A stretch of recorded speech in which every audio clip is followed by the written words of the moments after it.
నమస్తే, welcome to yo-yo TV. తన మన అనే భేదాలు లేకుండా తెలంగాణ వ్యాప్తంగా అభివృద్ధి జరగాలని కోరుకునే వారిలో కిషన్ రెడ్డి ముందుంటారు. రాష్ట్రానికి ప్రజలకు మంచి జరుగుతుందంటే ఏం చేయడానికైనా సిద్ధంగా ఉంటారు. అందుకే అంబర్పేట సెగ్మెంట్కు ఎమ్మెల్యేగా లేకున్నా సికింద్రాబాద్ ఎంపీగా తనను ఆదరించిన ప్రజల సంక్షేమం కోసం నడుం కట్టారు కిషన్ రెడ్డి. ప్రధాని మోడీ కేంద్ర మంత్రిగా కిషన్ రెడ్డికి అవకాశం ఇచ్చారు. దాన్ని రాష్ట్ర అభివృద్ధికి ఉపయోగించి ప్రజాసేవకు పూనుకున్నారు. అంబర్పేటలో కిషన్ రెడ్డి అనేక అభివృద్ధి సంక్షేమ కార్యక్రమాలు చేపట్టారు. కిషన్ రెడ్డి ఎంపీగా గెలిచిన తర్వాత తనను అభినందించేందుకు వచ్చే అభిమానులు పూల బొకేలు, శాలువలకు బదులుగా పుస్తకాలు ఇవ్వాలని ఇచ్చిన పిలుపుకు విశేష స్పందన వచ్చింది.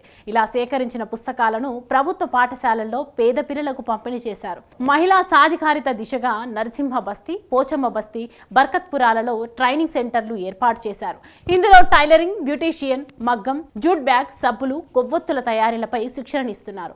కంప్యూటర్, స్పోకెన్ ఇంగ్లీషు శిక్షణా తరగతులు కూడా నిర్వహిస్తున్నారు. ఇక్కడ 16,000 మంది మహిళలు శిక్షణ పొందగా ఎంతో మంది స్వయం ఉపాధి పొందుతూ తమ కాళ్లపై తాము నిలబడ్డారు.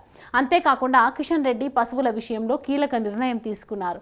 ఇంటి వద్దే పశువులకు వైద్య సేవలను అందించేందుకు వీలుగా సంజీవని పశు సేవా కేంద్రాన్ని 2023 జనవరి 20న ప్రారంభించారు. సంబంధిత నెంబర్లకు కాల్ చేస్తే పశు వైద్యుడు వారి ఇంటి వద్దకే వెళ్లి వైద్యం చేసి వెళ్తారు. ఈ కేంద్రం ద్వారా అద్భుతమైన సేవలు అందుతున్నాయని, 50 రూపాయలు చెల్లిస్తే చాలని మిగతా సేవలు ఉచితంగా చేస్తారని ప్రజలు చెబుతున్నారు. ఇలాంటి సేవలను తమకు అందించినందుకు కిషన్ రెడ్డికి కృతజ్ఞతలు తెలుపుతున్నారు. ఇవే కాకుండా అంబర్పేట నియోజకవర్గంలో ప్రభుత్వ పాఠశాలలను సందర్శించిన కిషన్ రెడ్డి అక్కడి సమస్యలను, విద్యార్థులను అడిగి తెలుసుకుని 100కు పైగా టాయిలెట్ క్లీనింగ్ మిషన్లను పంపిణీ చేశారు. పాఠశాల పరిశుభ్రతకు ఇవి విశేషంగా దోహదం చేస్తున్నాయి. ప్రైవేటు సంస్థల భాగస్వామ్యంతో ప్రభుత్వ ఆసుపత్రులకు అంబులెన్స్లు వితరణ చేశారు. నియోజకవర్గంలోని పలు పబ్లిక్ హెల్త్ కేర్ సెంటర్లకు షెడ్లు ఏర్పాటు చేశారు. హెల్తీ బేబీ షో కార్యక్రమాలు నిర్వహిస్తూ పిల్లలకు అందించాల్సిన పోషకాహారంపై తల్లులకు అవగాహన కల్పిస్తూ వారికి పోషణ్ అభియాన్ కిట్లు పంపిణీ చేస్తున్నారు కిషన్ రెడ్డి.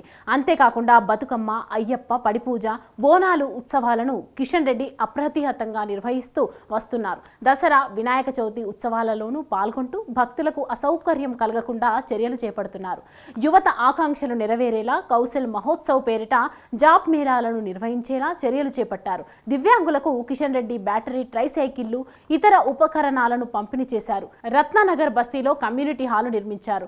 బాపునగర్, పోచమ్మ బస్తీ, కాచిగూడ ఆర్టీసీ డిపో, జిందా తిరిస్మాత్ నగర్, భరత్ నగర్, మెయిన్ చెరువు శ్మశాన వాటిక, ఇందిరానగర్, చెప్పల్ బజార్ తదితర ప్రాంతాల్లో బోర్లు వేయించారు. పంపు సెట్లను కూడా కిషన్ రెడ్డి ఏర్పాటు చేయించారు.